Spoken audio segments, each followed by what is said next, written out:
Praise the lord. Audible faith అనే ఛానల్కు స్వాగతం. వినుట వలన విశ్వాసం కలుగుతుంది. ఈరోజు మనం దేవుని ద్వారా పొందుకున్న అభిషేకం ఎందుకు మనం కోల్పోతున్నామో చాలా శక్తివంతమైన సందేశాన్ని చూద్దాం. అభిషేకం కన్నా పవిత్రమైనది మరొకటి లేదు. అభిషేకం కన్నా అమూల్యమైనది లేదు. అభిషేకం కన్నా సున్నితమైనది లేదు. అభిషేకం కన్నా శక్తివంతమైనది లేదు. అభిషేకం కన్నా ఖరీదైనది కూడా లేదు. అది పరలోకపు నూనె. అది దేవుని వేలిముద్ర. అది మనిషి జీవితంపై విశ్రాంతి తీసుకున్న ఆత్మశ్వాస. కానీ దీనికన్నా విషాదకరమైన విషయం ఇంకొకటి ఉంది. అభిషేకం బయట నుంచి కాదు, లోపల నుంచే నాశనం చేయబడుతూ ఉంది. అది దెయ్యాల వలన కాదు, హింస వలన కాదు, విమర్శల వలన కాదు, వ్యతిరేకత వలన అసలే కాదు, అవకాశాల లేమి వలన కూడా కాదు. అది నిశ్శబ్ద పాపాల వలన నాశనం అవుతూ ఉంది. వ్యక్తిగత పాపాల వలన, దాచిన అలవాట్ల వలన, రహస్యంగా నువ్వు అనేక విషయాల మీద రాజీ పడటం వలన. ఎవరూ చూడని పాపాలు, కానీ దానివల్ల దుఃఖించే పరిశుద్ధాత్మ మాత్రం చూస్తూ ఉన్నాడు. ఈ వీడియోలో నేను అభిషేకాన్ని నాశనం చేసే పాపాలను మీకు చూపించబోతూ ఉన్నాను. వాటిలో కొన్ని హానికరం కానట్లు కనిపిస్తాయి, కొన్ని చిన్నవిగా కనిపిస్తాయి, కొన్ని గౌరవప్రదంగా కూడా కనిపిస్తాయి. కానీ అవి నెమ్మదిగా, నిశ్శబ్దంగా, నిస్సహాయంగా చంపేస్తాయి. మీరు వాటిని ఎదుర్కొనకపోతే ఒకరోజు అవే మిమ్మల్ని ఎదుర్కొంటాయి. మొట్టమొదటి రహస్య పాపం పరిపక్వత ముసుగులో ఉన్న గర్వం. ఇదే మొదటి హంతకుడు. గర్వం ఎప్పుడు పెద్దగా అరవదు, ఎప్పుడు అహంకారంగా కనిపించదు, ఎప్పుడు స్పష్టంగా కనిపించదు. కొన్నిసార్లు గర్వం ప్రశాంతంగా ఉంటుంది, కొన్నిసార్లు గౌరవంగా కనిపిస్తుంది, కొన్నిసార్లు ఆధ్యాత్మికంగా కూడా కనిపిస్తుంది. గర్వం ఇలా అంటుంది, అది నాకు ఇప్పటికే తెలుసు, నాకు సరిదిద్దడం అవసరం లేదు. అది సరిదిద్దడాన్ని ఎదిరిస్తుంది. అది బాధ్యతను తప్పించుకుంటుంది. అది మందలింపును తిరస్కరిస్తుంది. గర్వం నేను నీకంటే గొప్పవాడిని అని అరవదు. అది మెల్లగా ఇలా చెబుతుంది, నేను దీనికి మించిన వాడిని. అది సంఘంలో కూర్చుంటుంది, అది సందేశాలు ప్రసంగిస్తుంది, అది స్తోత్రగీతాలు నడిపిస్తుంది, అది గ్రంథకావ్యాలు ఉదాహరిస్తుంది. కానీ లోపల అది మోకాళ్లపై నిలబడటం ఎప్పుడో ఆపేసింది. వినయం ఉన్న చోటే అభిషేకం ప్రవహిస్తుంది. సమర్పణ ఉన్న చోటే ఆత్మ విశ్రాంతి తీసుకుంటాడు. ఒక మనిషి లేదా స్త్రీ నేర్చుకోవాలనే మనసును కోల్పోయిన క్షణం నుంచే ఆ నూనె ఎండిపోవడం ప్రారంభమవుతుంది. ఒక్కసారిగా కాదు, నెమ్మదిగా, నిశ్శబ్దంగా. ఎందుకంటే అభిషేకం ప్రతిభను ఆకర్షించదు, అది విరిగిన హృదయాన్ని ఆకర్షిస్తుంది. గర్వం ఆధ్యాత్మికంగా కూడా కనిపించగలదు. గర్వం ఇలా అంటుంది, అది నాకు ఇప్పటికే తెలుసు, నాకు సరిదిద్దడం అవసరం లేదు, నేను ఈ స్థాయిని దాటిపోయాను, నాకు బాధ్యత అవసరం లేదు. ఆ సందేశం వాళ్ళ కోసం, నా కోసం కాదు. కానీ గర్వం ఒక ప్రాణాంతకమైన పని చేస్తుంది. అది పరిశుద్ధాత్మకు తలుపు మూసేస్తుంది. పరిశుద్ధాత్మ బలహీనులతో పనిచేయగలడు, విరిగిన వారితో పనిచేయగలడు, చదువులేని వారితో కూడా పనిచేయగలడు, భయపడే వారితో కూడా ఆయన పనిచేయగలడు. కానీ గర్విష్ఠులతో ఆయన పని చేయలేడు. గర్వం మిమ్మల్ని నేర్చుకోలేని వారిగా చేస్తుంది, కదిలించలేని వారిగా చేస్తుంది, చేరుకోలేని వారిగా చేస్తుంది. అప్పుడు అభిషేకం మీలో నెమ్మదిగా పోతుంది. పరలోకం మీ ఆత్మను కదిలించలేని వాతావరణంలో. రెండవ రహస్య పాపం మీరు విడిచిపెట్టని వ్యక్తిగత మనస్తాపం. ఇది పరిశుద్ధాత్మ నాకు చూపించాడు. మనస్తాపం అంటే హృదయంలో నిల్వ చేసుకున్న విషం. అది హానికరం కానట్లుగా కనిపిస్తుంది, అది న్యాయమైనట్లుగా కనిపిస్తుంది, సహజమైనట్లుగా అనిపిస్తుంది. కానీ మనస్తాపం ఒక నీడను సృష్టిస్తుంది. అక్కడ ఆత్మ నివసించడానికి నిరాకరిస్తాడు. మనస్తాపం అంటే ఇతరులు నిన్ను గాయపరిచినప్పుడు పైకి క్షమించానని చెప్తావు, కానీ హృదయంలో దాన్ని దాచుకుంటావు. మనస్తాపం ఇలా అంటుంది, నాకు నొప్పి ఉంది, కానీ నేను స్వస్థత పొందను. నేను క్షమించాను, కానీ నేను మర్చిపోను. నేను ముందుకు వెళ్తాను, కానీ వదలను. మనస్తాపం అద్భుతాలను ఆపేస్తుంది. మనస్తాపం నీకొచ్చే రివలేషన్స్ను అడ్డుకుంటుంది. మనస్తాపం అభిషేకాన్ని నిలిపివేస్తుంది. నేను సంవత్సరాల పాటు నా మీటింగ్స్లో కూర్చున్న వారిని చూశాను. వారికి ఏమీ అందలేదు, వారు ఏమీ పొందుకోలేకపోతున్నారు. దేవుడు వారిని పట్టించుకోలేదు కాబట్టి కాదు, కానీ చేదుభావం, బిట్టర్నెస్ వారి సున్నితత్వాన్ని గొంతు నిలిమేసింది. చేదుతో నిండిన హృదయం దైవిక నూనెను మోయలేదు. రహస్య పాపం 3. ప్రాముఖ్యత లేదని మీరు అనుకునే చిన్న చిన్న రాజీలు. పెద్ద విషయాలకు రాజీ పడడం కాదు, అది ఒక చిన్న నిర్ణయంతో మొదలవుతుంది. ఒక చిన్న సాకుతో, ఒక చిన్న అనుమతితో, హానికరం కాని ఒక సంభాషణతో, చిన్న ఇంద్రియాశక్తితో, స్వల్ప అసత్యంతో, ఒక సాదాసీదా అబద్ధంతో, చిన్న వినోద ఎంపికతో, ఈ ఒక్కసారి మాత్రమే అనే భావంతో నీవు రాజీ పడతావు. కానీ వినండి, మీరు సహించేది ఒకరోజు మిమ్మల్ని ఆజ్ఞాపించేదానిగా మారుతుంది. నీవెప్పుడైతే రాజీ పడతావో అది నెమ్మదిగా నిన్ను చంపుతుంది, కానీ ఖచ్చితంగా చంపుతుంది. అభిషేకం పరిశుద్ధతలో వికసిస్తుంది. అభిషేకం అనేది పరిశుద్ధతతో వికసిస్తుంది. మిశ్రమంలో అది ఊపిరాడకుండా అవుతుంది. పరిశుద్ధాత్మ నాతో ఇలా చెప్పినప్పుడు, క్యాథరిన్, నాకు నీవు అంతా కావాలి. అది నీ అలవాట్లు, నీ కోరికలు, నీ నిర్ణయాలు, నీ వాతావరణం అంతా, నీ యొక్క ఉద్దేశాలన్నీ కూడా నాకు కావాలి. నువ్వు పాపంతో ఫ్లర్ట్ చేస్తూ అదే సమయంలో మహిమతో నడవలేవు అని. కాబట్టి మన జీవితంలో ఏ విషయానికి కూడా మనం రాజీ పడవద్దు. మన దేహాలను మనము సజీవ యాగముగా దేవునికి సమర్పించుకోవాలి. రహస్య పాపం 4, ప్రజల అభిప్రాయాలపై దాచిన వ్యసనం. ఇది మీరు ఊహించలేనంత మంది అభిషక్తుల జీవితాలను నాశనం చేసింది. ఇతరుల చేత ఇష్టపడబడాలి అనే కోరిక, ఇతరుల చేత ఆమోదం పొందాలనే కోరిక, అందరినీ సంతోషపరచాలనే ఆశ, ఇంప్రెస్ చేయాలనే కోరిక, సరిపోవాలనే కోరిక, అంగీకరించబడాలనే కోరిక.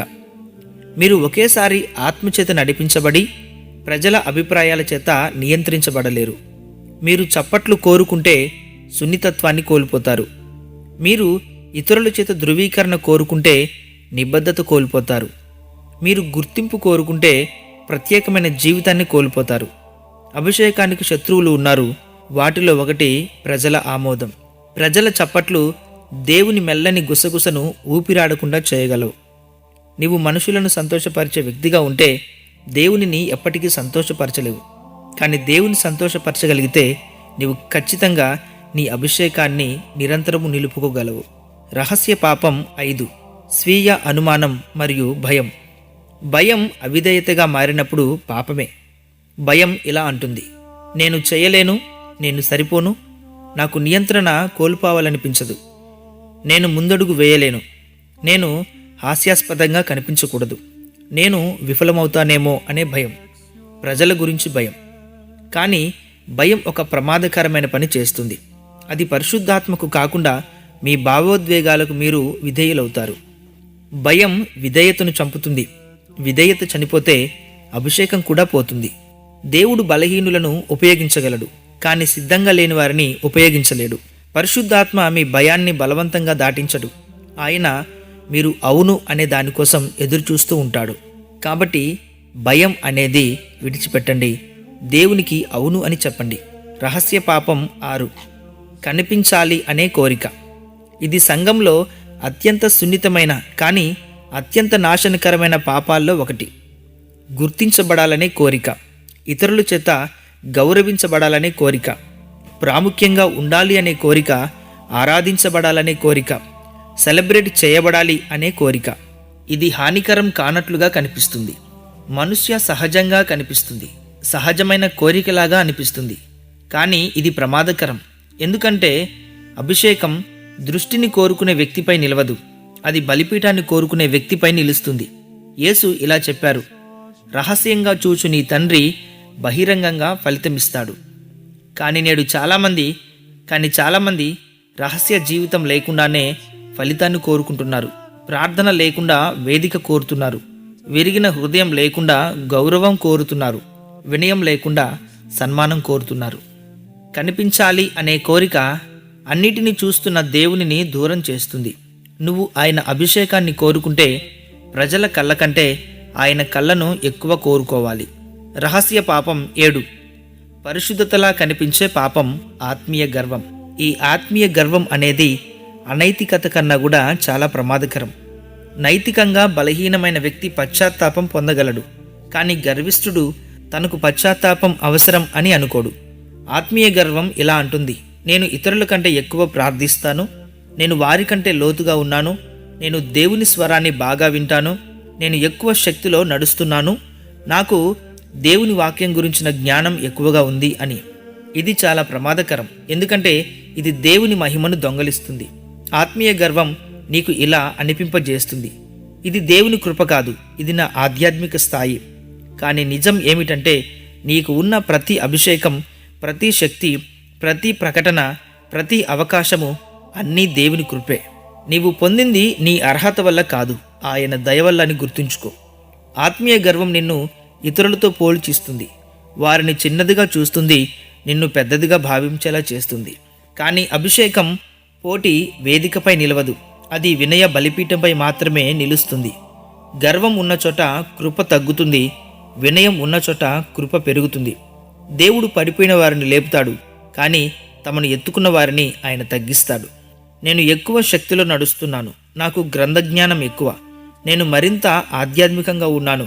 ఆత్మీయ గర్వమే పరిసయ్యులను నాశనం చేసింది.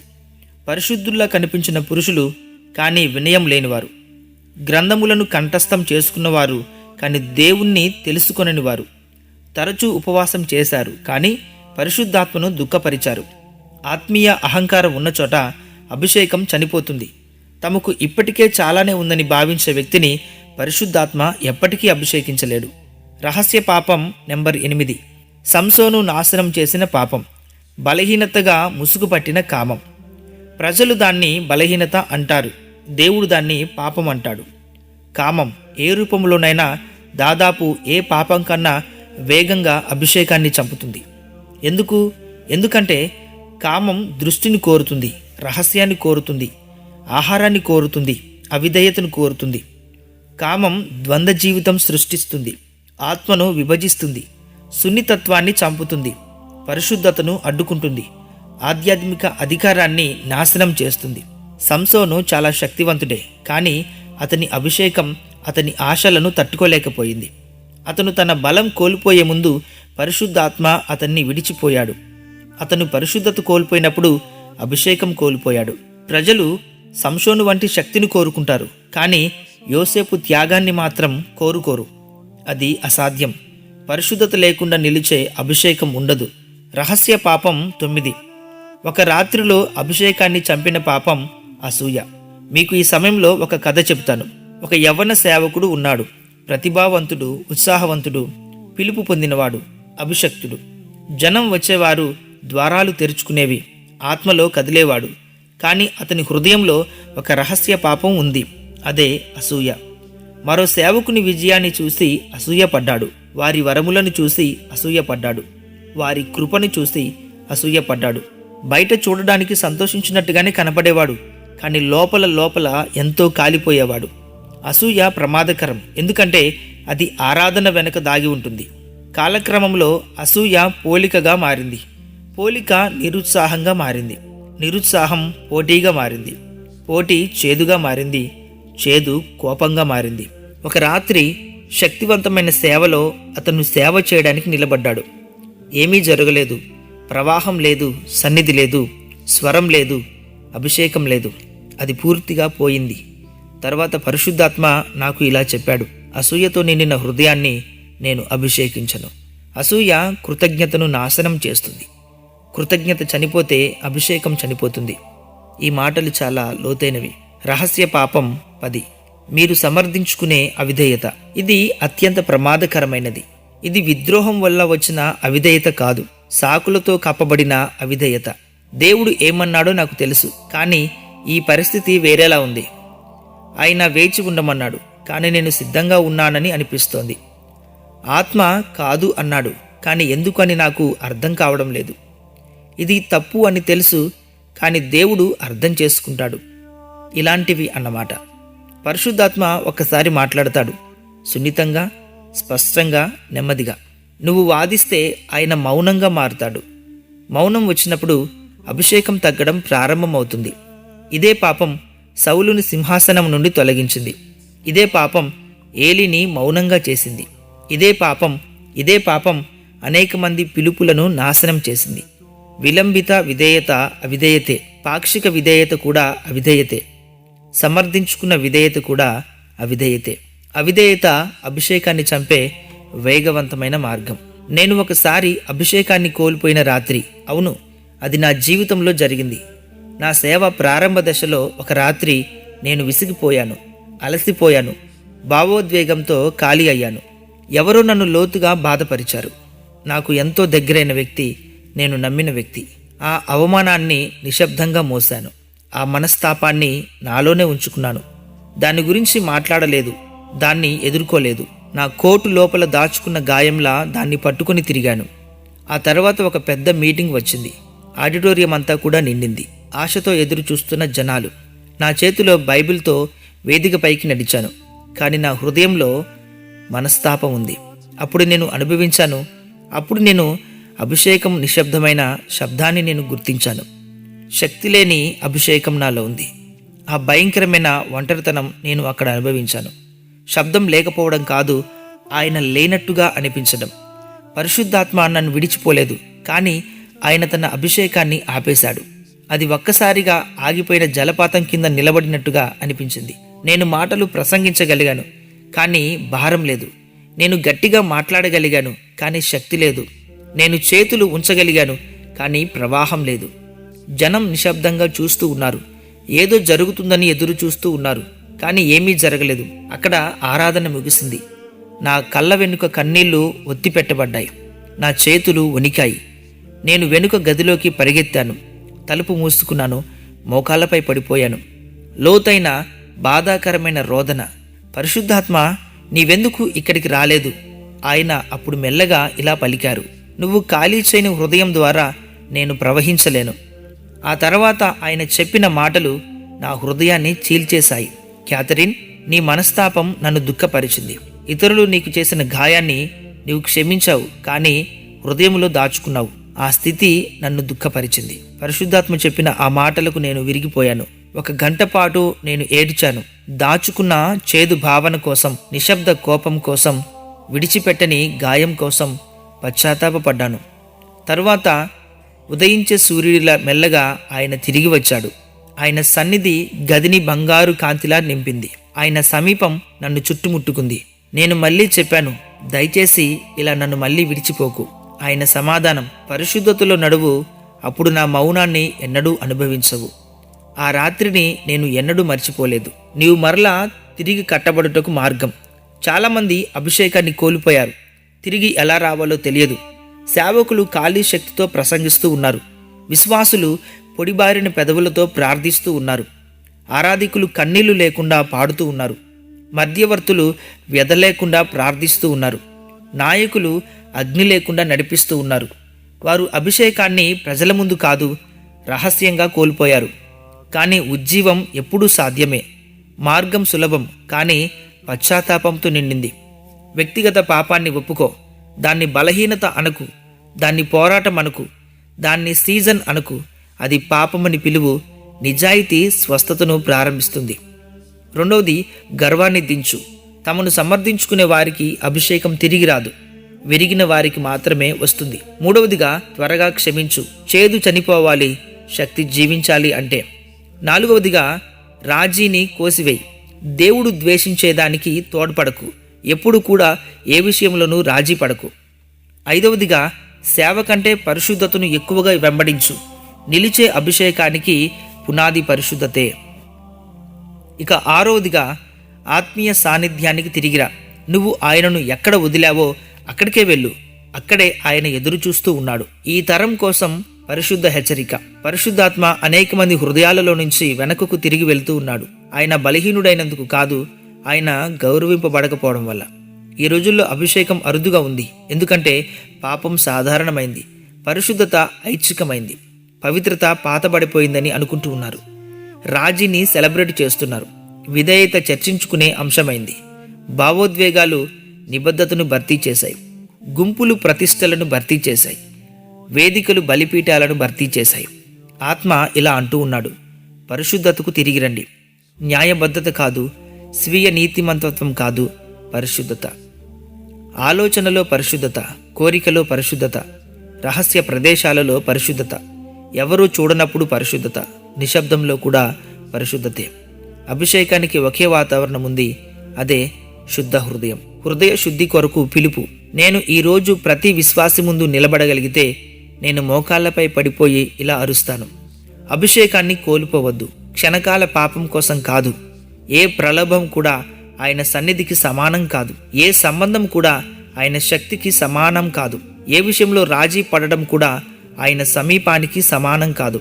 ఏ అలవాటు కూడా ఆయన స్వరానికి సమానం కాదు. పరిశుద్ధత నిర్బంధం కాదు, రక్షణ. పవిత్రత పరిమితి కాదు, ఆహ్వానం. అభిషేకం ప్రత్యేక హక్కు కాదు, బాధ్యత. పరిశుద్ధాత్మ, ఇదిగో నేను ఉన్నాను ప్రభువా. నువ్వు ప్రార్థిస్తే ఆయన స్వస్థపరుస్తాడు, శుద్ధి చేస్తాడు, నిన్ను ఉజ్జీవింపచేస్తాడు, మళ్ళీ నింపుతాడు. ఆయన మళ్ళీ వస్తాడు. అభిషేకం ప్రజల ముందు కోల్పోదు, రహస్యంగా నాశనమవుతుంది.